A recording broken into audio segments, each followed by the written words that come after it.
a league is most likely not going to accept your collab. Actually, I have a hard time getting you to accept my collabs on Game Day Glare.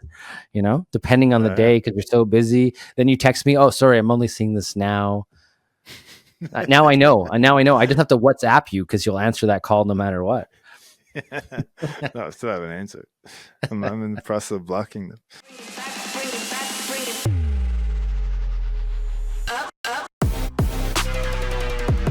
All right. Welcome back to another episode of Game Day Glare. I'm Lance and I'm with my boy E. This is the podcast where we talk about sports videography. How you doing, E? Doing all right. I was a bit sick in the last few days, as you know. I think we pushed the recording of this podcast 24 hours for that reason, but should be better now.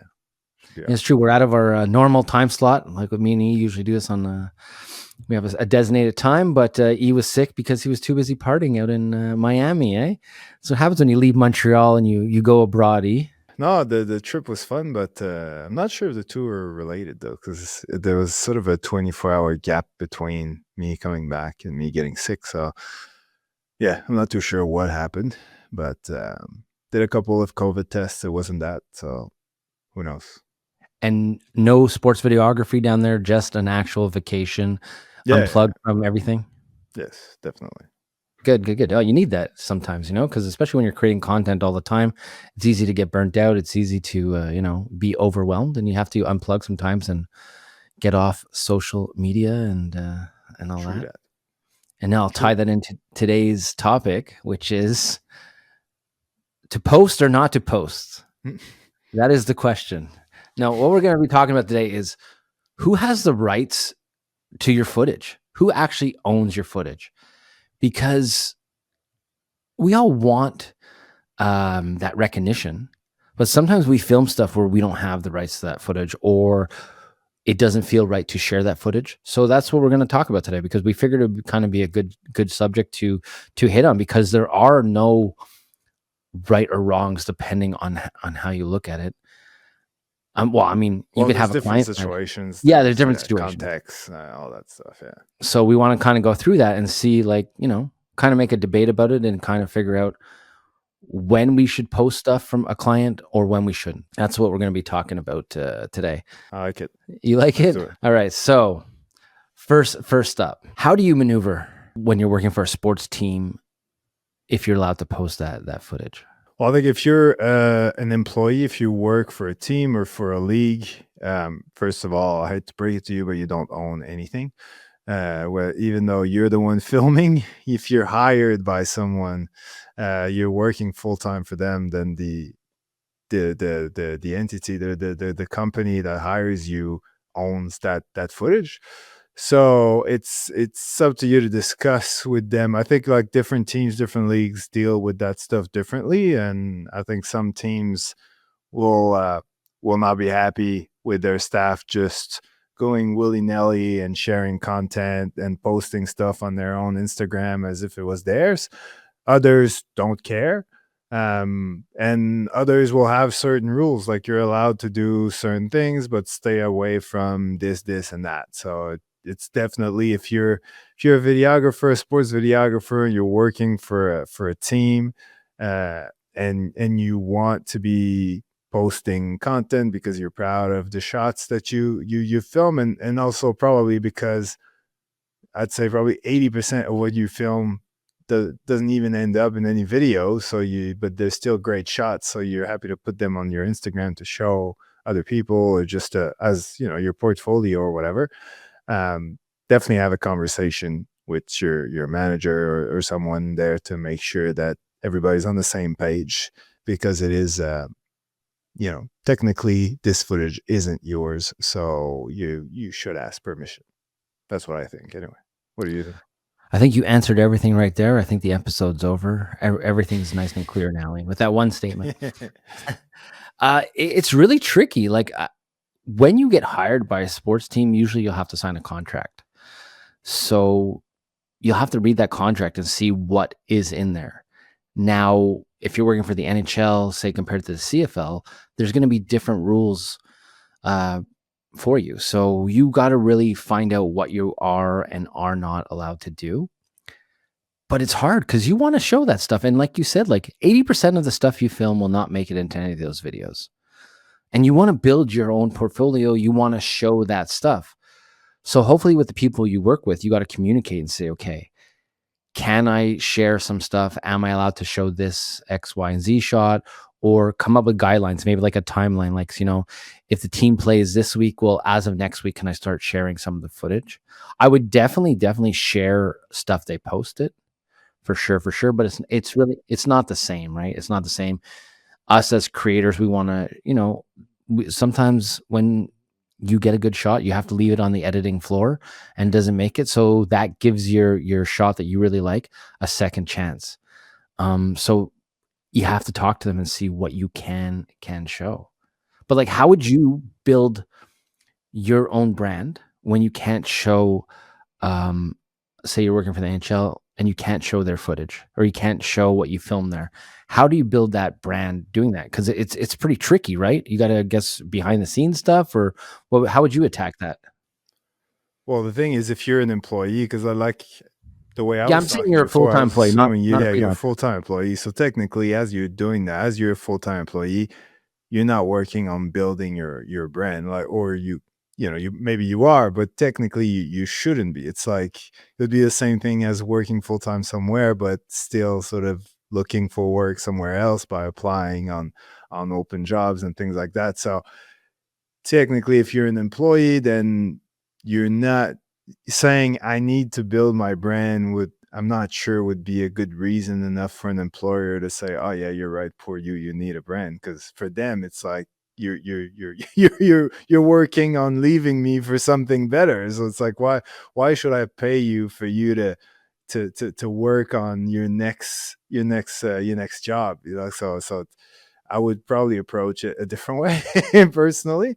But if you're freelancing and you're being hired by a team to produce a video for them or a series of videos, now it becomes a bit more of a gray area because technically they're paying for that final product. They're not asking you for the raw footage. So it's that still doesn't mean that it's all yours and you can do whatever with it, but it becomes a bit more gray in my opinion. Yeah, no, it does. So I'll go back to building a brand. When I was a full time employee for the Canadians, I just filmed what I needed to be filmed, edited what I needed to edit, and that was it. But now that I have my own company, I wish I did have some of those shots that I could use or behind the scenes footage because I never really planned for that of building my own brand and having to build my own authority in the space. And I think that's what's kind of changing the landscape is these younger videographers. Um, because I know we touch on this quite a bit that we're seniors in this field, but not everybody is looking to stay with a team for 20 plus years like I have, or even like Shafiq, who's been on the show 13 years with the team. A lot of times now, freelancers get hired, or you do one or two seasons and you move on. So for these people, younger guys, now it's important to maybe have some of those shots that they can use and showcase their stuff. Where before we never really needed to, it was more word of mouth. So that's where I feel like the landscape is changing. Now, when I do stuff for clients, I try to do some B-roll stuff, of me setting up or me with them and that, where I'm not actually sharing the footage that I'm editing for them or sharing the footage that they're paying me to film.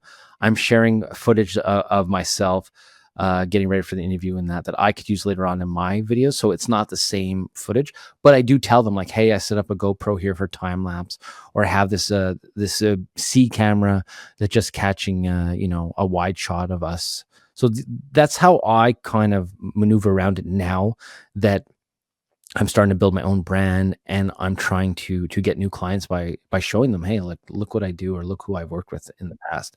Where I didn't always think like that when I first started out. I was like, "Hey, let's film this. Okay, edit it. Next, move on, move on, move on." Where now I kind of want to bank some of those shots.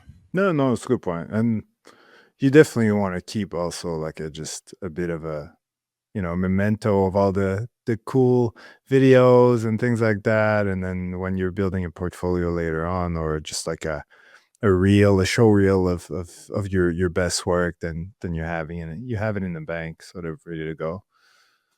But yeah, I think as a if we move to the freelance side of things, then that's when it becomes a bit interesting because yeah, you get the opportunity to work with big clients, with big players, with big games and things like that, but technically representing, well, you're always there representing like a media or a team or someone, but you're also representing yourself, or even like if you're we're not even gonna get into the photography side of things because like if you're working for what's it called that Getty the Images.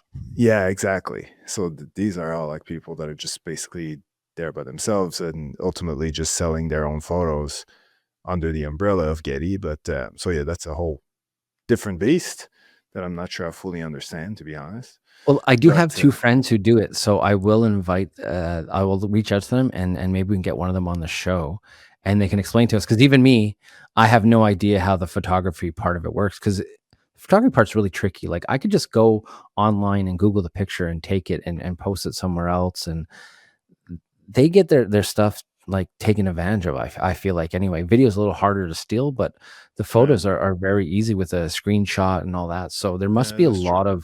a lot of rights, in that, you know? Well, that's why they're the first one to publicly shame uh, companies that do it. Because like if a random dude takes your photo on Google for whatever reason, like who cares? He's not making money from it. But when a company or a newspaper like uses it or like a website, that's when it gets a bit a bit yeah, definitely you know, not cute.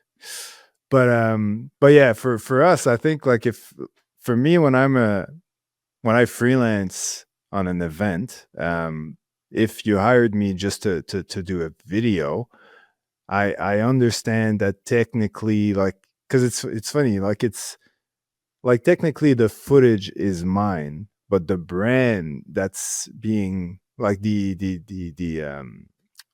IP, like the logos, the league, all that stuff, that's still your brand. I can't just use that in my videos and claim it as mine because it's your IP, it's your thing. So it's like filming LeBron James.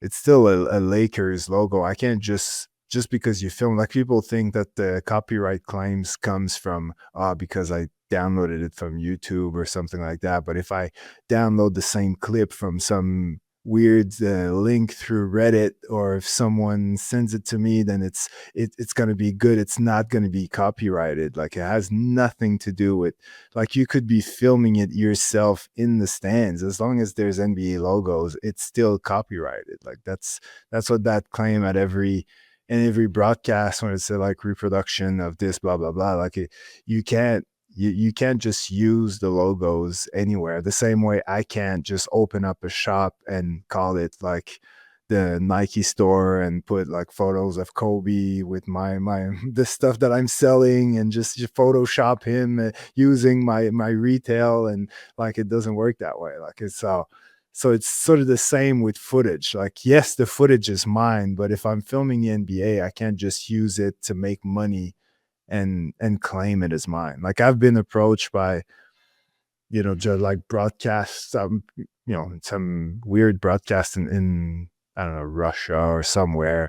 It happened a few times actually in Africa as well, I think, and I think in China where they asked me like how much would I charge them for this or that video that's on my YouTube channel. Like usually like either was NBA related or UFC related, and I was like, I'm not the one. I can't make money from this. Like if I like I own the footage, I own the video, but I don't own like the what's in it, the content and all that sort of stuff. So that's where the line is. So I think if you're doing if as a freelancer who's working on different events, and that's just my opinion, that's not legal advice, but like if you're filming all these different events and you're accumulating all this footage, you can definitely use it as your portfolio. You can make reels and videos like mine that are just sort of, I use it as B rolls for my sort of educational purposes.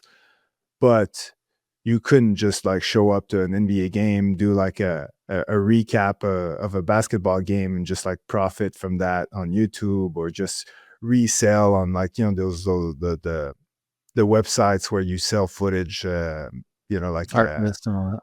yeah, yeah, exactly. Like you couldn't just like sell like NBA footage or whatever league that it is. Like it doesn't work. That's why in those on those websites, like every time you see sports, it's just like super plain. There's no logos. It's just there's nothing.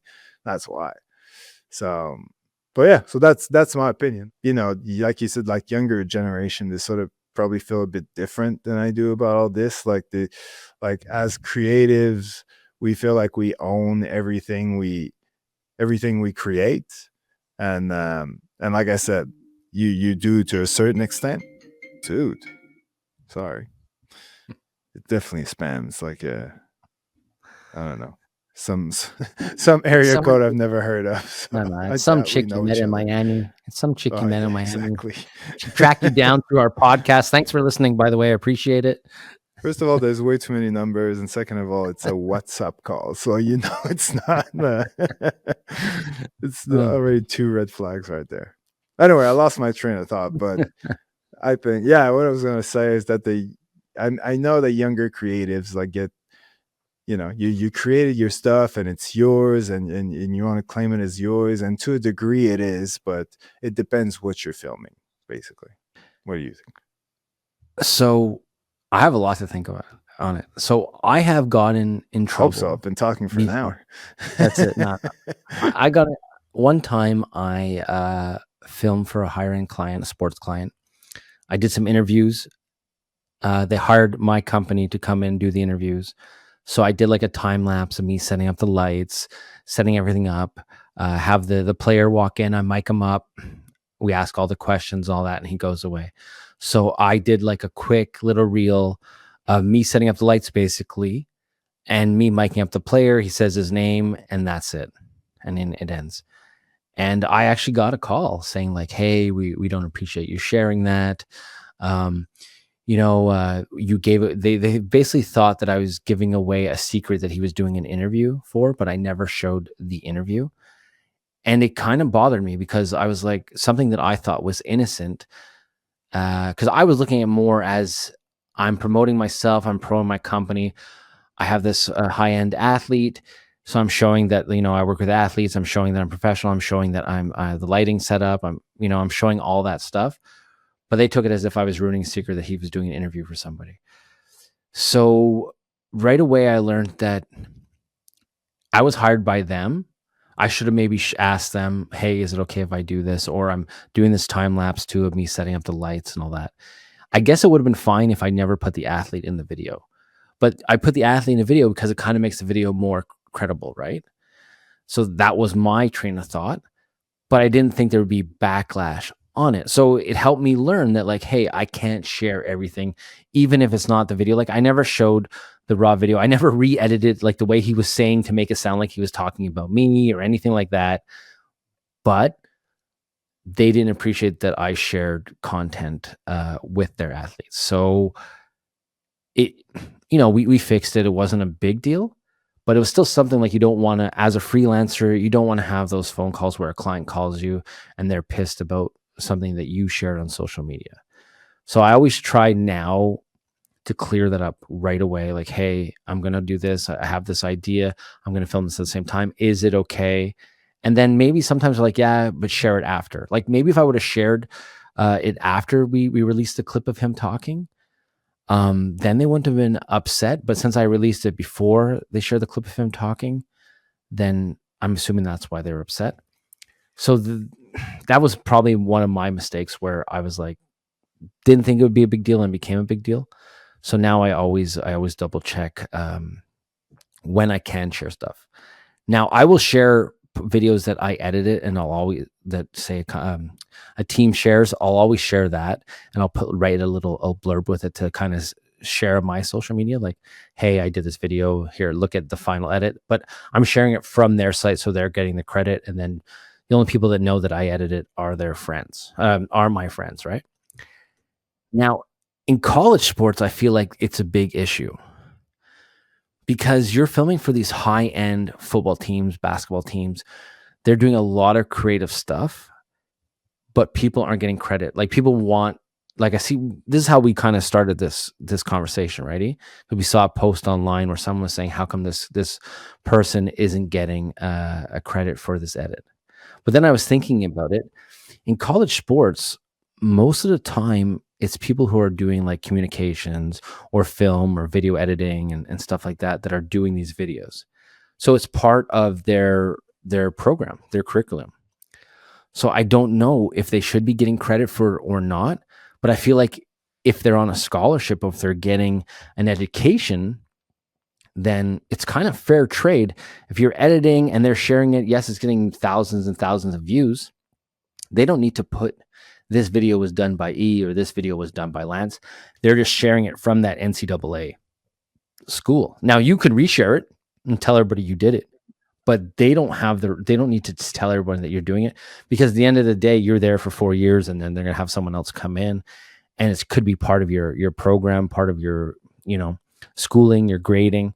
So that's where I feel like not that kids can be taken advantage of, but I feel like it's a give and take there. It's like, I know a lot of people want the credibility, but my opinion is, like, if you're working for one of these high end schools and you're going to the school, then it's part of going to that school. It's different if it's your full time job, but even that, if you're working for the team, you're working for the team. They don't need to Yeah, the say that this video is gonna video. get posted by the team's account. It's not gonna be Exactly, and they're not going to always tell you the employee that did it, yeah. because at the end of the day, no one cares. Well, not that no one cares, but they don't care. They're like, "Hey, we're putting out content.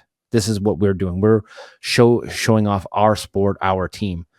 They're not promoting you. Yeah, yeah, yeah. In the same way, everything that the team does, we don't really know who does it other than trades and, coaching decisions and things like that. Like everything else, like the owner or the manager always gets blamed for every mistake that is probably done by, marketing manager or HR person or whatever the case may be. Every time like there's a something comes out in the media of a wrongdoing, we always blame either the president. Like we blame the people we know, but they're not the only ones like running the show. Like if there's like a wrong tweet, for example, like we'll blame the whole umbrella. So the whole umbrella is sort of what should like that's what carries the message, that's what's posting the videos, and that's what gets the blame. If your name was attached to everything, imagine when something goes wrong, like that means technically you should be fired or whatever. So I don't know, I agree that like it's I don't see like the necessity, like every time that a video is posted by whether it's a pro or college team, to specifically say, hey, this person shot it, this person edited it, blah blah. But in a perfect world, if there was like some way to click on the video and then you could have like the info the same way like on QuickTime. If you open a video, there's all this info that comes in. If in the info it would say shot by this person, edited by that person, cool. But if to put in the caption every time would be a bit intense. But I know that there are services like there's an app called Gondola that is made for that reason, is for creatives to sort of tag themselves, attach themselves to their work on social media. Uh, to be honest, I haven't been on it for the longest time. When it came out, I downloaded it, play with it a little bit, but it's been so long that I don't want to explain how it works because I'm gonna mess it up. But the point is that, yeah, you can sort of basically, I think if you go on Gondola, you can see by searching different videos or photos or sports videographers, you can basically attach people to their work and see who's done what. And that way it's a great way you can use that almost as your resume in a way. So, and they're pretty active. Well, they were anyway. I haven't seen them in a while, but they were pretty active on X or Twitter, uh, and resharing people's content and sharing job opportunities and things like that. So they're very big on the creatives and the work and giving people a platform to let people know who did what, those sort of things. But yeah, tagging is a big thing because I think everybody sort of understands that they might not be able to just post anything they want on their own stuff, but being tagged in certain things, and especially I think the more I think when push comes to shove, like the one thing that will really like upset creatives is if people use their stuff without telling them and just sort of bluntly take it and post it. So I think it's one thing if your employer posts something and doesn't, give you your flowers. But if someone who has nothing to do with the project, just like you said earlier about photographers, just like takes your photo and uses it, or takes your video and posts it, and doesn't at least say, "Hey, by the way, that video was done by such and such, and I'm posting it because blah blah blah," um, and just sort of so therefore the interpretation is that they've done it. Yeah, that's what usually gets people the most upset, which has happened to me. In my case, it wasn't by accident. It was just people literally trying to make it look as if they've done the work, and that was pretty. In a way, I didn't really care because they had like 20 followers or something. So it was like, I'm not gonna go like rah rah rah, I'm giving you a strike or all that sort of stuff. But I just find it like, if there was more people doing that, or if had bigger consequences, like how far does it need to go before I have to do something about it? Also in pro sports, right? They don't really tag people in videos and that because if you're doing like a highlight video, you have footage from home games, away games, you have broadcast feeds, you have your in-house videographers. So as the editor, you have access to a lot of footage. You don't know who shot all that footage. So that's one reason why, like, or even NCAA, they wouldn't tag everybody. Now, if you're an in-house videographer and you're working for a team, do you want to be tagged on everything? Like, look at last year, the Boston Celtics. They did all those great videos, and now that videographer left. He started his own thing, and they kind of I followed him on social media because he was actually tagged in some of the viral videos that he created, and that opened up some doors for him. Now, is that the new trend? Is that something that's going to be happening? Do you think more and more in sports, or even look at like the podcast, the 505, which is kind of a similar to a podcast like this, where one of the guys worked for the Lakers and he shows LeBron James shots all the time, but he was filming those while he was working for the Lakers, and now he started his own brand and his own company. So do you think this is like where people are going now? They're working for these pro teams only for a short time and trying to get out, but having that footage and sharing that footage is what helps them build that credibility? Well, in a way, yes, because I think, well, there's a few. First of all, I do think that it's rare, like you said earlier, to see people working in sports videography for super long periods of times, because it's a rough schedule. It's it's a lot of weekends, a lot of evenings, and depending for who you work, the working conditions like contracts and things like that, sometimes it's year by year. So all these things means that it's typically more of a younger people's game. And then as they get older, they want to buy a house or they want to have kids, they tend to move on to something a bit more stable. But in saying that as well, because video is such a much more important part of sports now more than ever, and it's only going up. Obviously, the videographers become more and more important as well. So their work is more valued. They're appreciated a lot more. So if you're the best of the best and everybody's impressed, then you're gonna get people trying to hire you. I'm sure other teams probably approached that guy, and so he had options, and then the best option was to start his own thing because he probably had like big clients that were definitely willing to work with him. And if that's the case, then that's the dream, I guess. Well, maybe not for everybody, but um, yeah, I think definitely working with bigger brands and sports clubs, if like professional ones, always one of the biggest brands, around. So if you can work with a professional sports club, build your portfolio, show the world how good you are, it's definitely going to help you for the future. And because the future in sports is the transition is usually happens pretty early, then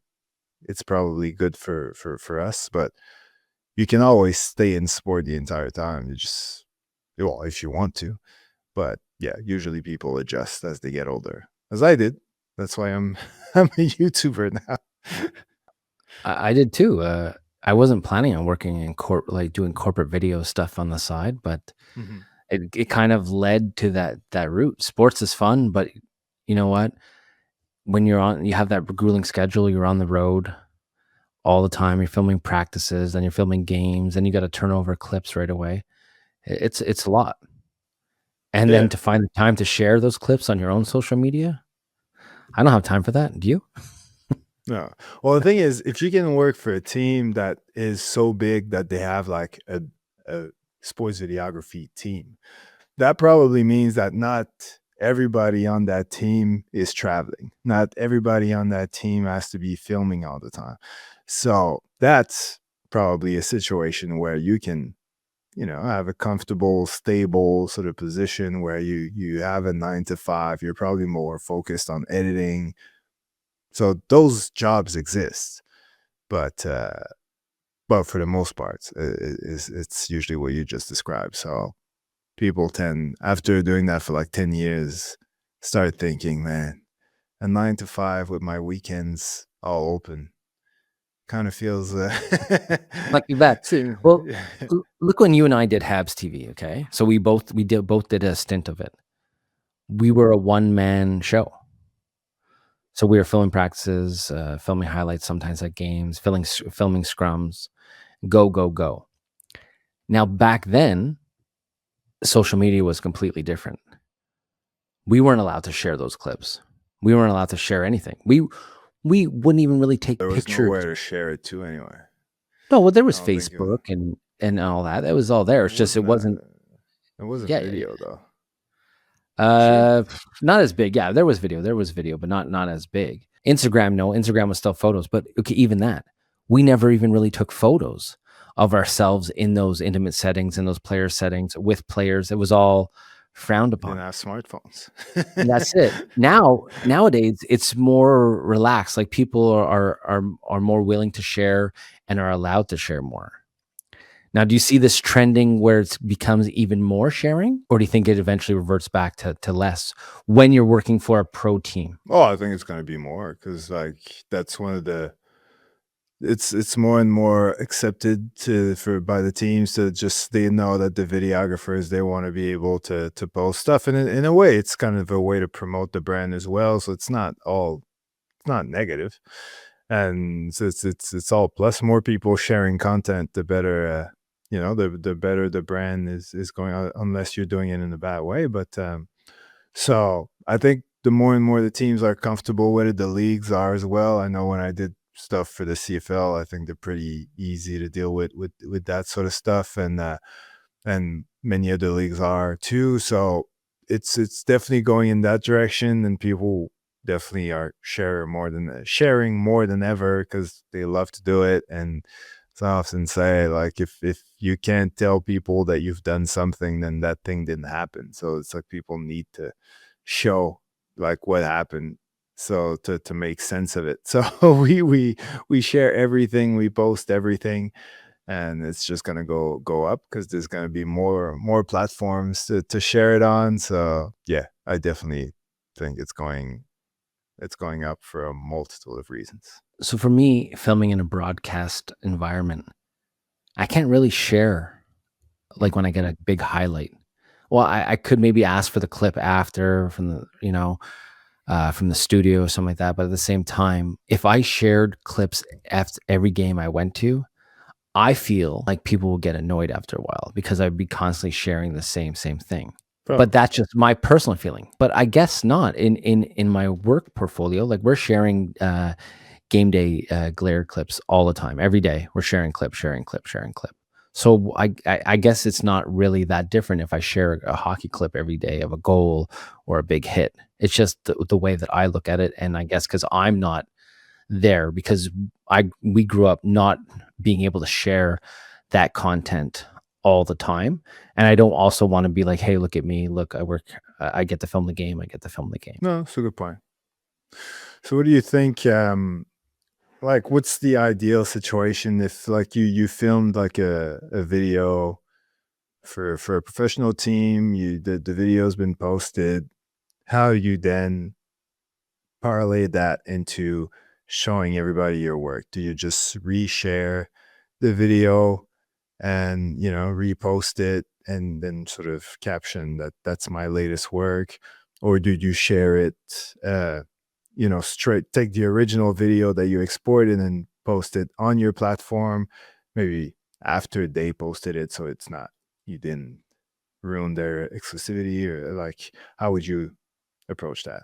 Well, in a perfect world, I would love for them to collab with me, where they add me as a collaborator. So then people Mhm. see their video and then they see my name. Because if they have a obviously they have a bigger audience. Well, unless you're you on with your YouTube, you have a pretty big audience. So No, Instagram.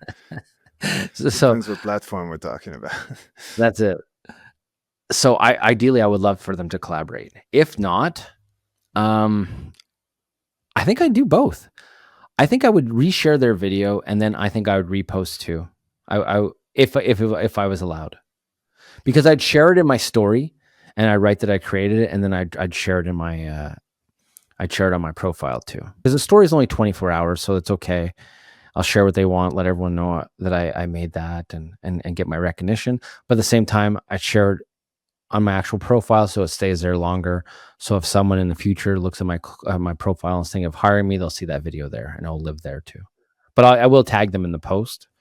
But ideally, I would love it for them to collab with me. See, I tend to like, if I edit, like last time I did that CFL video, I just reshared their post basically. Like they posted the videos on, well, everywhere, like on YouTube, Facebook, Instagram. So on YouTube, I didn't do anything, but like on Facebook and Instagram, I think I just sort of shared the video that they posted.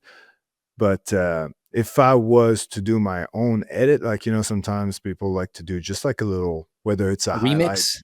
like no, like a specific play that they edited just for themselves, or just like they'll do like a split screen where there's 4 or 5 shots, and then, they'll do like a little 20-second of their own that doesn't have anything to do with what the job was about. Then if I was to do something like that using the footage from that event, then I would post it on my channel. Well, let's say it's an Instagram, and I would invite them to as a collab, or at least like tag them in it. So it's up to them to sort of collab with me. I know that if it's a league, they're never going to collab with me on some random video, but if it's a team, maybe. That's a good twist on it too, is when you re-edit it, you might have a different style. Like there's times where I'll edit for clients and they ask me to edit in a style, but I have my own style. Something like that, you get to show your creativity with the same footage, or you can use shots that didn't make your final cut that are still good, and you could share them that way. And yeah, I Sure. would do the same thing as you. I would try and collab. I definitely tag them. But yeah, there a league is most likely not going to accept your collab. Actually, I have a hard time getting you to accept my collabs on game day glare. Depending on the Yeah. day, because you're so busy. Then you text me, "Oh, sorry, I'm only seeing this now." Now I know. Now I know. I just have to WhatsApp you because you'll answer that call no matter what. No, I still haven't answered. I'm in the process of blocking them. But it is tricky maneuvering all this though, and especially as being like a sports videographer, right?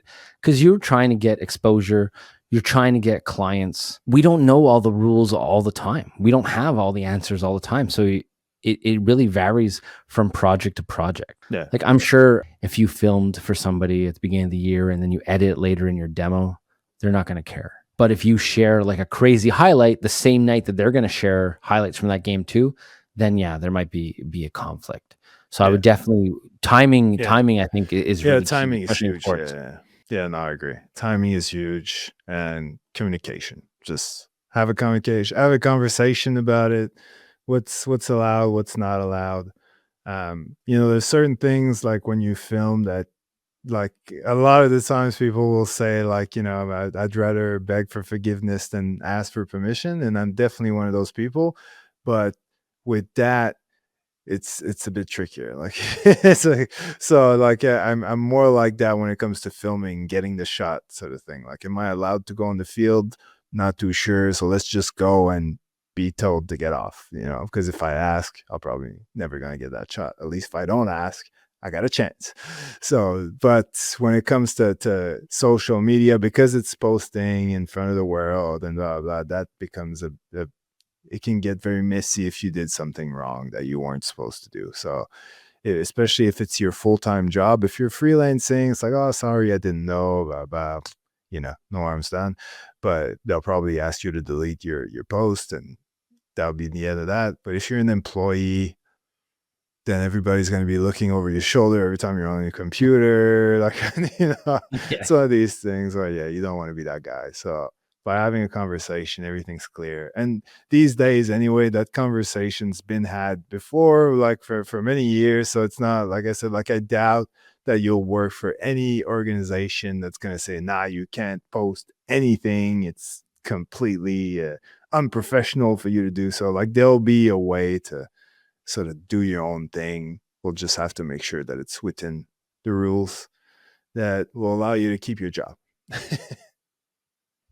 And also, you're filming these events, you're editing all these videos. It's not easy to always make time to edit your own stuff on social media, right? Your own version. Like, you got to take extra time. Like, if I'm editing a reel for a team and then I see some shots and I'm editing a reel for myself, that's time consuming. You're not going to get in that much trouble if you edit your own video. It's just make sure you have permission to use the footage. That's Yeah. that's the real thing. They're not going to get upset that you're spending extra time editing extra videos. Well, you just said like how much time, it's a lot of time to work on these extra videos. That's why a lot of these guys end up working for themselves and starting their own businesses, because when you spend all this extra time building your brand and working on videos, you're like, and it's not really part of your job. You're not getting money from this. Like, you start building that, might as well do it in a way that I'm making money from all this extra work that I'm doing. And I think that's what's pushing them towards starting their own company and doing their own thing. I don't know about you, but I'd much rather do videos and marketing for my clients than for myself because I'm getting paid by my clients. When I'm working for myself and I'm working on my brand, I'm not getting paid for that. So Sure. and Well, and that's what a lot of these can guys do. Like, potentially get you paid later though. yeah, later on, but while I'm That's the building it, bet like, that you're doing. it's to get me paid later. Exactly. Get you recognized so that people pay the big bucks to hire you later. All I need is access to that footage. G. That's all I need. I need the yes that I can use that footage, and that's it. And honestly, that's the first roadblock is getting access to your footage and using your footage. There's a difference between making a show reel that you're just gonna show privately to people and doing a show reel that you're gonna post on Instagram. Like, if you're gonna just show it to potential, to potential jobs that you're trying to get, stuff like that, then you don't really have to worry about music, about who's in it, all that stuff, as long as it's yours. Well, it's yours. I mean, stuff that you did. But if you're gonna post stuff on Instagram, that's when it becomes the whole conversation that we've been having. What if we change it from Instagram? Okay, so say your CFL edit that you did last week. Now, what if you posted that on your YouTube channel? That would be a no. Well, the main difference is that, like, especially if your channel is monetized, like, it's that video probably gonna be flagged with a copyright claim because they're gonna recognize that you don't own some of that footage. And but if you're not doing it for money, honestly, it doesn't really change anything. Um, but you could potentially get your video blocked, but for it to get to that point, it would really need to be more like broadcast footage. Because usually, yeah, when sports videos, when you get to the level of getting blocked by YouTube, it's because it looks like it's a live sport sort of video, and they're trying to stop that because they want you to subscribe to NBA, all this stuff, the online thing where you can watch the game. So they block anything that looks like it would be like a free feed, like a free like live feed. But yeah, other than that, it's just a copyright claim. So unless you're trying to specifically make videos for money, doesn't really matter. So my YouTube channel, I use it more as a portfolio, you know? Uh, I have a lot of client videos that I never shared. So I'm starting to put them on there. But I do have the more dilemma sometimes, "Oh, should I put this one on? Should I not put this one on?" You know? I'm not trying to monetize them, but at the same time, if someone goes and Googles that company, that I don't want my video showing up on my YouTube. I rather people go to their site. So it's a gray area, and I mean, I guess there'll be maybe when enough time passes, I'll be like, "Oh, I can share that video now." But I find that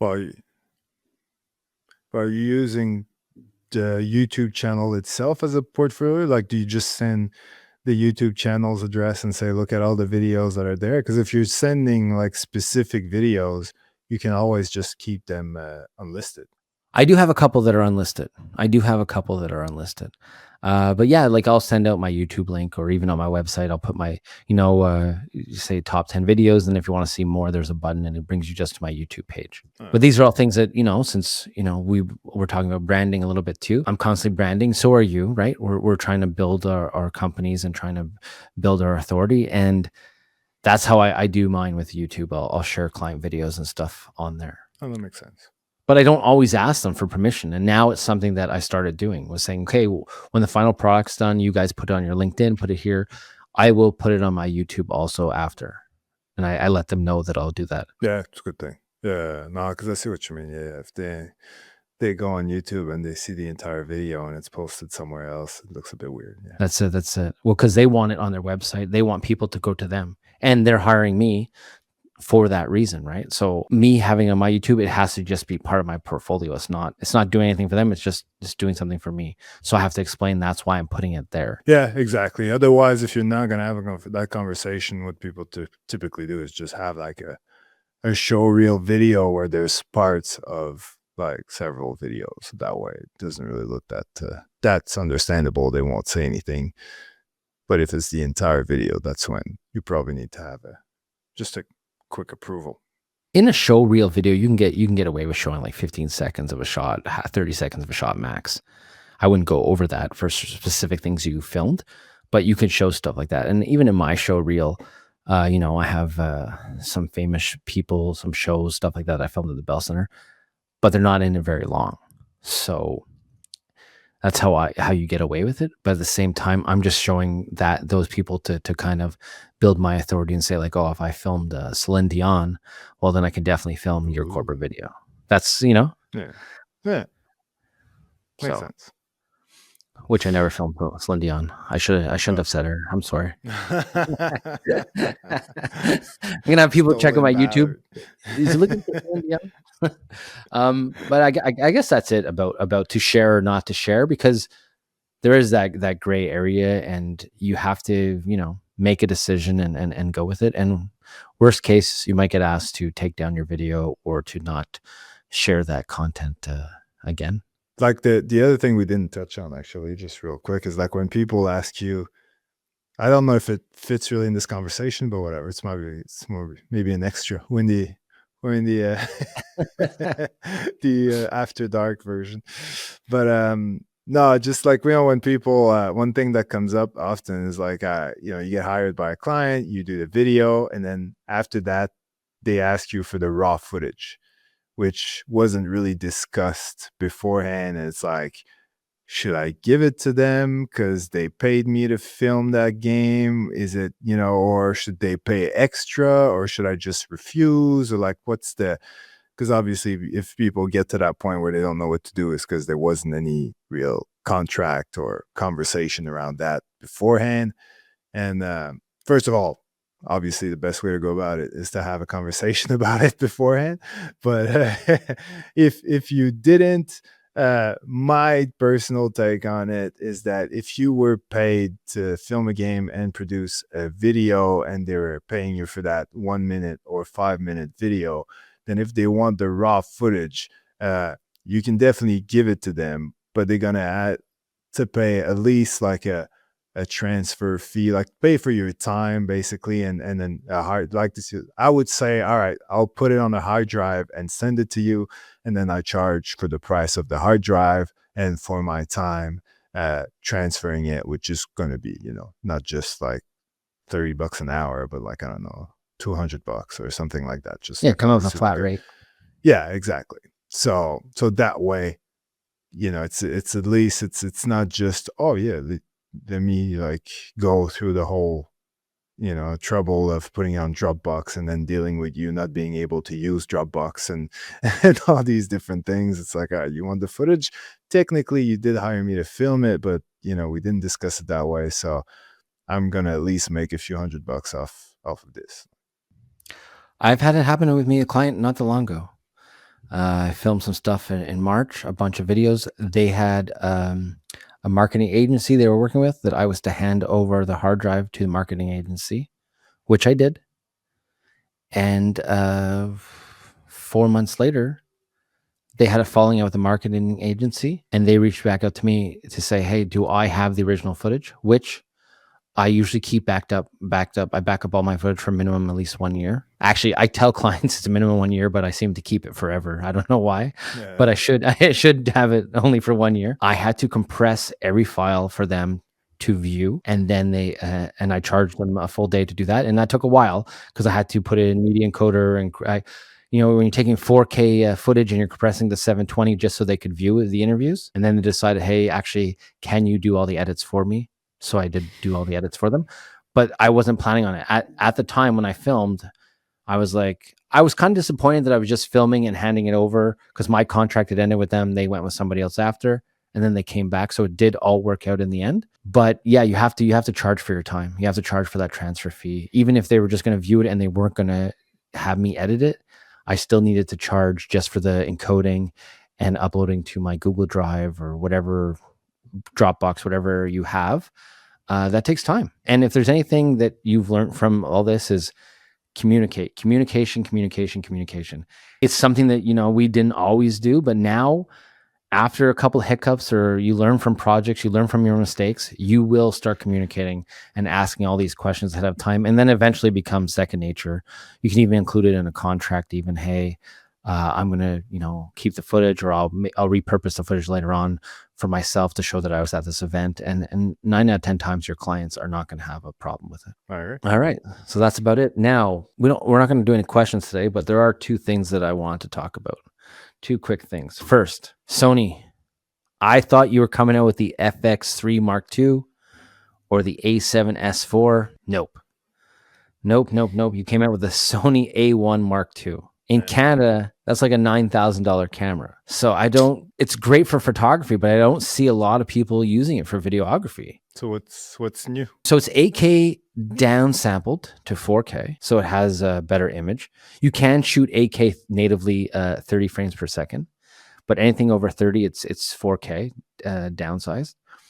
It does have 8 ibises now instead of, I think, from 7 to 6, and it has more megapixels. So it's more of a photography camera than a video camera. Is this something you can get your hands on for a YouTube channel? I don't know.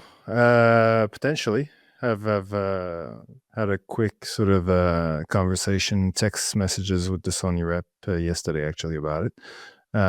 Maybe. We'll see. I can't confirm or deny anything at this point. But is that a camera that you think sports videographers are going to want to use, or is it just not budget friendly? Well, I think for my audience, it's probably a bit expensive. Like most people who watch my videos tend to gravitate around the, somewhere between ZV-10 Mark 1 to like an FX30 A7 IV. That's usually where my crew, my tribe is sort of sitting. Above that, it becomes very niche. So yeah, I would doubt that. At I think it's US. It's probably 5 or 6 grand, that camera. I think it's 6,500, and here it's like 8,900. Yeah, Yeah, it's a so lot. yeah, that's probably a bit rich for I would my say you're still typical better off viewers. with the FX3 then at that point. Yeah, well, I would think so if there's no fan in it. But if you're taking just as much photos as you're taking videos, it could be interesting. because that's the downside of the FX3. It's not the It takes best photos to take 30 photos. seconds at a 30 frames a second, by the way, which is kind of That's cool. yeah, that's kind of cool. So basically, you're guaranteed to get a good shot. You know, That's it. somewhere in there, there'll be a good, there'll be a lot of stills to go through, but one of them will have the shot. Like the eyes will be open somewhere. That's it. That's it. Uh, all right. So And the other thing I want to touch on is Final Cut back. Now, Final Cut mm, 11 was released, and they have this magnetic mask. And from what I've seen, it looks amazing. Does it really work like it looks on YouTube? I don't know, man. I think it's something that you should actually do a YouTube video on and show people if it's better than your favorite CapCut. yeah, no, I'm curious. Like, I'm not saying it's not gonna work, but often with these demos, the footage that they use is basically the best conditions for the feature that they're trying to demo. So it's similar to like watching a GoPro ad on TV and thinking like, man, these GoPros are amazing. But it's like it's all outside, everything's blue sky, like in the water, all that stuff. But then you use it, and you're like, yeah, unless I'm outside on the water, it doesn't really look that great. So It's because it's we don't have a dirt bike or a jet yeah, ski. That's why the exactly. footage doesn't look as good for us. We're just walking around with your dog, going for a Yeah. walk with a GoPro. In the park on a gray sort of cloudy day, and it's just like I thought it'd look better than this. But yeah, so I kind of feel like sometimes a lot of these new features that come out, you look at it from a demo's perspective and you're like, oh, this is amazing, just like generative fill. You look at the YouTube videos about it and like easy peasy, but in reality, like it's hit and miss. Like sometimes it works really well, and sometimes it just doesn't work. So I'm guessing this is going to be something like that, where sometimes it's amazing and it saves you a lot of time and it's great, and other times that magnetic sort of mask thing will sort of work, but you'll have to adjust it frame by frame, kind of like a tracker, like when it just doesn't stick because there's too much going on, and you'll have to adjust it almost frame by frame, which defeats the purpose in a way. It'll probably be one of those, but it's definitely a step in the right direction. It's exciting, and I could be wrong, and it works perfectly, and maybe I'll leave Premiere for this. Who knows? Well, the second I saw it, my first thought was, wow, I can't wait till this comes to Premiere. Because Yeah, it's true. only a matter of time before everybody else copies it. I think it's amazing that they're pushing this forward because CapCut already has stuff similar to it. That's why I threw the little CapCut joke that you didn't laugh at before. Um, Well, Filmora does too, actually. The yeah. cheaper ones seem to be Oh, on does it. Yeah, they I don't know, for some reason. Well, probably because they don't have a lot of the other stuff, so they focused on something. I don't know how it works, but yeah. anyway, I do feel like this is going to be a cool tool. Now, how the scale of works, like you gave a good point. Most of the time, the images they show on these things is one subject. It's very easy to pick that person from the background, and that. So we'll have to see how it works in crowded areas. But it's definitely cool that they're moving in that direction because it's so nice to be able to cut out a subject. You throw some text behind them, or you change the background without the green screen. It just makes our jobs as video editors a lot easier. So it's definitely a step in the right direction, and I'm excited to try it. Yeah, Me too. yeah. Do you have a Final Cut? No, I don't. No, No. Oh, I'd like to me try neither. it. So well, it's like, is it worth it to buy it for that one feature? Like, I actually debated it. Like, if I knew it worked 100%, maybe I'd pull the trigger and go for it. But I don't know. I already have DaVinci. I already have Premiere, so I don't think I need a third editing software. Well, at least it's just a single payment. It's not a subscription, so Yeah, yeah, and the update's free. so If you there's have that. a X, it's a free update, so it's really really good. So you should buy it. Tell me how Okay, I'll buy it and I'll tell you. All how righty, happy you are with it. I'll Just buy claim it it on and your I'll give you my taxes anyway. login. Nice. Yeah, it's true. You can share a license. I like Yeah. that. All right. Well, Still I waiting guess on your Netflix password, by the that's it. That's it. way. All right, so I guess that's it for this episode of Game Day Glare. Yes, sir. See ya.